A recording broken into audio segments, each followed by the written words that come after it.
Onion cake. यह बात है बूढ़े किशन की, जिसकी उम्र 100 साल की होने वाली थी। उसका बहुत बड़ा परिवार था। उसके बेटे इस दिन की राह देख रहे थे। किशन बूढ़ा होने की वजह से उसकी आंखें कमजोर हो चुकी थी और कानों से वो बहरा हो चुका था। किशन का एक बेटा उसके पास आता है और कहता है, पिताजी, आप 100 साल पूरे करने वाले हो कल, और इसलिए घर के बाकी सब लोग आपका जन्मदिन धूमधाम से मनाना चाहते हैं और दोनों भाई कल घर आ रहे हैं। क्या धूमधड़ाम से घर आकर पटाखे फोड़ने वाले हैं? अरे पर कौन है वो लोग? अरे पटाखे नहीं पिताजी, आपका जन्मदिन धूमधाम से करना चाहते हैं। क्या कहा? कौन सा दिन? आज तो सोमवार है। अरे पिताजी, चलो रहने दो, मैं ही पागल आपसे बात करने लगा। क्या कहा? कौन हो गया पागल? उसे पागल खाने लेकर जाओ भाई। इस तरह पिताजी के बहरेपन से तंग आकर उनका बेटा वहां से चला जाता है। दूसरे दिन उनके बाकी 2 बेटे वहां आते हैं। पहला बेटा कहता है, जन्मदिन की बहुत बहुत शुभकामनाएं पिताजी। क्या कहा? बहुत भूख लगी है तो जाकर खाना खाओ बेटा। अरे पिताजी, आप मुझे भी पागल कर देंगे। यह देखकर तीसरा बेटा उन्हें एक पेपर पर लिखकर देता है कि जन्मदिन की बहुत बहुत शुभकामनाएं। ये पढ़कर पिताजी कहते हैं, अच्छा, आज मेरा जन्मदिन है, ये तो बड़ी अच्छी बात है। लेकिन इतनी देर हो गई, मुझे किसी ने अभी तक मेरे जन्मदिन की मुबारकबाद नहीं दी। मैं जानता हूँ आप सब मेरे मरने का इंतजार कर रहे हैं। अरे नहीं नहीं पिताजी, हम तो आपका जन्मदिन मनाने की तैयारी कर रहे हैं। क्या कहा? मेरे मरने की तैयारी कर रहे हो? अरे नहीं पिताजी, आपके जन्मदिन का केक काटेंगे आज। क्या कहा? मुझे काटेंगे? लेकिन मैं मरना नहीं चाहता। अरे नहीं नहीं पिताजी, केक केक, ये देखिए केक। ऐसा कहकर उनका बेटा एक केक उन्हें दिखाता है और तब पिताजी समझ जाते हैं कि उनके बेटे जन्मदिन मनाना चाहते हैं। यह देखकर पिताजी कहते हैं, अरे बेटा, लेकिन मुझे तो प्याज का केक चाहिए। मुझे प्याज बहुत पसंद है ना। ये सुनकर उनके तीनों बेटे हैरान हो जाते हैं और सोचते हैं कि प्याज का केक कहाँ से लेकर आएंगे। वो एक बेकरी शॉप में जाते हैं और उनसे पूछते हैं, सुनो भाई, हमारे पिताजी के 100 साल पूरे हो गए हैं, इसलिए उन्हें प्याज का केक खाना है। क्या तुम वो बना सकते हो? प्याज का केक अभी तक बनाया तो नहीं है, लेकिन ठीक है, मैं कोशिश करता हूँ। ऐसा बोलकर तीनों बेटे वहाँ से चले जाते हैं और इधर वो बेकरी वाला कुछ प्याज को काट कर केक में मिक्स करता है और केक को प्याज का ही आकार और टेस्ट देता है और शाम को उन्हें केक लेने के लिए बुलाता है। बेटे केक लेकर घर जाते हैं। उसे देखकर पिताजी कहते हैं, अरे वाह बेटा, मेरी ख्वाहिश तुम बड़ी ईमानदारी से पूरी कर रहे हो।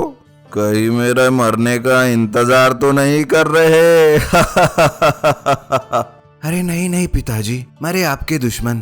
कौन? सुमन? सुमन तो पहले ही मर चुकी है, वो फिर से कैसे मरेगी बेटा? अरे पिताजी, आप केक काटिए, दिमाग मत चाटिए।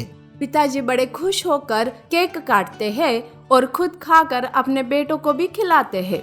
इस तरह उनका जन्मदिन वो अपने बेटों के साथ मनाते हैं। जायंट शूकार। एक अमीर आदमी कई सालों से बिना आराम किए अपना व्यापार कर रहा था। वह व्यापार कर करके थक गया था। उसके पास एक डॉक्टर आकर चेक करता है और उसे कहता है, आपके ज्यादा सोचने और थकावट की वजह से आपके दिमाग पर असर पड़ गया है। आप मेडिटेशन कीजिए, अच्छा होगा। ठीक है। डॉक्टर के बताए अनुसार मेडिटेशन करने के लिए सिटी से दूर एक जंगल में वो जाता है। वहां उसके जूते और हाथ की घड़ी निकालकर पास में रखता है और ध्यान करने बैठता है। ओम ओम। अमीर आदमी ध्यान कर रहा था कि तभी वहां एक चोर आता है और अमीर आदमी के पास में रखे हुए घड़ी और कार की चाबियां लेकर कार स्टार्ट करके वहां से भाग जाता है। यह देख अमीर आदमी कहता है, अरे रुक रुक कमीने कहीं के रुक। यह कहकर वह अमीर आदमी भी उस कार के पीछे भागने लगता है। वो गुस्से से अपना शू उस चोर पर फेंकता है। कार बहुत तेजी से वहां से चली जाती है और वो जूता उधर से आ रहे स्वामी जी को लगता है। स्वामी जी गुस्से से कहते हैं, तुम्हारी इतनी जर्रत और इतना अहंकार कि तुमने मेरे ऊपर ही जूता फेंका। स्वामी जी क्षमा कीजिए, वह चोर मेरी कार चुरा कर ले जा रहा है। स्वामी जी अमीर आदमी की पूरी बात बिना सुने ही कहता है, बस कर अपनी बकवास। जिस कार के लिए तूने मेरे ऊपर जूता फेंका, उस कार और जूते दोनों को मिलाकर मैं तुम्हें श्राप देता हूँ कि तुम शू कार में बदल जाओ। यह कहकर उस अमीर आदमी को स्वामी जी श्राप देते हैं। यह सुनकर अमीर आदमी कहता है, स्वामी जी, मैं आपके गुस्से को समझ सकता हूँ, कृपा करके मुझे इस श्राप से मुक्ति का उपाय बताइए। इस गांव में जो कोई भी इंसान तुमसे अपनी इच्छा मांगेगा, तुम्हें उसकी इच्छा पूरी करनी होगी, चाहे वो इच्छा अच्छी हो या बुरी। अगर तुमने 100 आदमियों की बुरी इच्छा पूरी की तो तुम हमेशा शू कार में ही बने रहोगे। अगर तुमने 100 लोगों की अच्छी इच्छाएं पूरी की तो तुरंत ही तुम आम इंसान में बदल जाओगे और जो कुछ भी तुमने खोया वह सब वापस पाओगे। यह कहकर स्वामी जी वहां से चले जाते हैं। तुरंत ही वो अमीर आदमी शू कार में बदल जाता है और वह रायपुर नाम के गांव में जाता है और कहने लगता है, अरे कोई अच्छी इच्छा लेकर आओ मेरे सामने, मुझे श्राप से मुक्ति दिलाओ। उस गांव में गांगुली और मनोज नाम के 2 पड़ोसी रहते थे। उनमें गांगुली बहुत ही अच्छा इंसान था। उसकी एक बीवी और एक बेटा था, जबकि मनोज बहुत ही लालची इंसान था। गांगुली जो भी व्यापार शुरू करता वही व्यापार मनोज भी करता था। मनोज गांगुली के व्यापार को बर्बाद करने का प्लान बनाता था। गांगुली जूतों की दुकान खोलता है तो मनोज भी ठीक गांगुली के दुकान के सामने दूसरी दुकान खोलता है। गांगुली कहता है, मनोज, अगर तुम मेरे साथ व्यापार करना चाहते हो तो हम दोनों मिलकर व्यापार करते हैं, पर ऐसा नहीं कि मैं जो व्यापार कर रहा हूँ तुम भी ठीक वही करो, ये ठीक नहीं है। मैं मेरी मर्जी से जो व्यापार चाहे वो करूंगा। तुम कौन होते हो मुझे नसीहत देने वाले? तुम्हारे साथ मिलकर व्यापार करना मुझे बिल्कुल भी पसंद नहीं है। जाओ जाकर अपना काम करो। ये कहकर वो वहाँ से चला जाता है। रास्ते में मनोज को शू कार दिखाई देती है। मनोज कहता है, अरे वाह, ये कार तो बहुत ही अजीब है। ऐसा कहकर उस कार को वो अपने हाथों में लेता है। शू कार कहती है, अरे वाह, अगर तेरी कोई इच्छा है तो बताओ, मैं पूरी करूँगा। उस गांगुली के बच्चे का व्यापार खराब कर दो। नहीं नहीं, मुझसे ऐसे गलत काम मत करवाओ। अरे वह बर्बाद हो जाएगा, इससे अच्छा मेरे लिए और क्या हो सकता है। अरे तुझे ही मिलना था क्या मुझे? यह कहकर वो शूकार गांगुली के दुकान और उसके घर में आग लगा देती है। गांगुली का सारा परिवार सड़क पर आ जाता है। यह देख मनोज बहुत खुश हो जाता है। शूकार कहती है, अरे किसी और के दुख को देखकर खुश होने वाला तू कैसा इंसान है। हाय मेरी किस्मत, तू ही मुझे मिलना था क्या? यह कहकर वो शूकार मनोज के पास से निकलकर गांगुली को ढूंढते हुए जाता है। ढूंढते ढूंढते गांगुली का परिवार शूकार को एक पेड़ के नीचे भूख के मारे बैठे हुए दिखाई देता है। यह देख उन लोगों के आगे पीछे घूमने लगता है। गांगुली का बेटा गौतम शूकार को देखकर भागते हुए आकर उसे ले लेता है। शूकार कहता है, हेलो, तुम्हारा नाम क्या है? अरे क्या तुम बात कर सकते हो? मैं सिर्फ बात ही नहीं, तुम्हारी इच्छा भी पूरी कर सकता हूँ। तो मैं और मेरे माता पिता बहुत भूखे हैं, हमें खाने के लिए कुछ दे दो। ठीक है, ये लो बिरयानी। अरे वाह, थैंक यू। रुको, मैं ये बिरयानी मेरे परिवार को देकर आता हूँ। गौतम जा ही रहा था कि शूकार कहता है, अगर तुम्हारा परिवार पूछे कि यह बिरयानी कहाँ से आई तो तुम मेरा नाम मत बताना, ठीक है? ऐसा कहकर गौतम अपने माता पिता को बिरयानी देकर वापस आता है। शूकार पूछता है, बताओ और तुम्हारी इच्छा क्या है? पिछले 2 दिनों से मैं और मेरे बापू कुछ नहीं खा सके। भूख को संभालना अब बहुत मुश्किल है ना। अरे ओए, तू तेरी इच्छा बताना, क्यों खामखा दिमाग खराब कर रहा है? यहाँ आसपास कोई भी भूखा नहीं होना चाहिए, सबकी भूख मिटा दो, यही मेरी इच्छा है। क्या तुम मेरी इच्छा पूरी कर सकते हो? वाह, तुम सुपर हो, चलो चलकर सबकी भूख मिटाते हैं।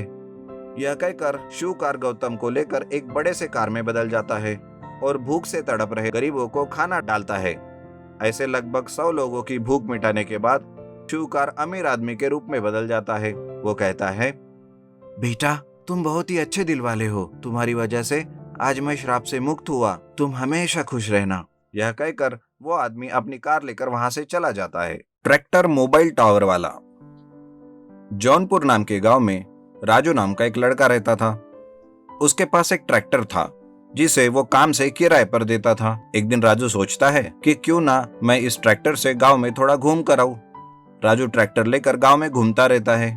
तभी एक ट्रैफिक पुलिस वाला उसे रोकता है। रुको जरा रुको, चलो बाजू में लो गाड़ी। ये क्या है? चलो 1000 रुपए का जुर्माना भरो। 1000 रुपए? वो किस लिए? अरे तुमने हेलमेट नहीं पहना और ना ही सीट बेल्ट बांधी और ऐसे ही घूम रहे हो। अरे पागल हो गए हो क्या साहब? ट्रैक्टर पर कौन हेलमेट पहनता है? अरे ये नया रूल लगा है आज से ही, और अभी तो तुझे 1500 रुपए भरने पड़ेंगे। हैं? 2 मिनट बात करने से 500 रुपए बढ़ गए आपके? मैं 1500 भला क्यों भरूंगा? तुमने मुझे पागल जो बोला। उन दोनों में काफी देर तक बातें होती है और राजू को 1000 रुपए का जुर्माना भरना पड़ता है और अपना ट्रैक्टर लेकर वो गुस्से से चाय के टपरी पर जाता है। चाय वाला उससे पूछता है, अरे राजू भाई, क्यों इतना भड़के हुए हो? क्या हुआ? अरे ये ट्रैफिक पुलिस वाले और उनके रूल्स, मैं तो तंग आ गया उनसे। राजू उस चाय वाले को सब बता देता है। चाय वाला जोर जोर से हंसकर कहता है, अरे राजू भाई, वो कोई ट्रैफिक वाला नहीं है और ना ही ऐसा कोई रूल निकला है। क्या कहा? इसका मतलब उसने मुझे बेवकूफ बनाया है। मैं अभी उसकी कंप्लेंट करता हूँ। राजू जेब से फोन निकालकर बार बार फोन लगाने की कोशिश करता है, लेकिन उसका फोन ही नहीं लगता। वो फिर से बहुत गुस्सा हो जाता है और कहता है, अरे ये गांव है या जंगल? काम के समय यहाँ पर कोई चीज काम नहीं करती। अब देखो फोन भी नहीं लग रहा है। अरे क्या कर सकते, इस गांव में एक ही टावर है और उसका सिग्नल कभी रहता है तो कभी नहीं। हम और क्या कर सकते हैं? राजू इस बात को बड़ी गंभीरता से सोचता है और कहता है, क्यों ना मैं खुद का टावर ही खड़ा कर लूं, लेकिन वो तो एक जगह रहेगा, वहां से दूर गया तो सिग्नल पे फिर से चला जाएगा। तभी राजू की नजर उसके खड़े ट्रैक्टर पर पड़ती है और उसे देखकर उसे एक आइडिया आता है। अरे वाह, ये बात अब आई असल बात दिमाग में। राजू अपने ही ट्रैक्टर पर एक टावर खड़ा करता है और वो जहां भी जाता है उसके फोन में हमेशा सिग्नल रहता है।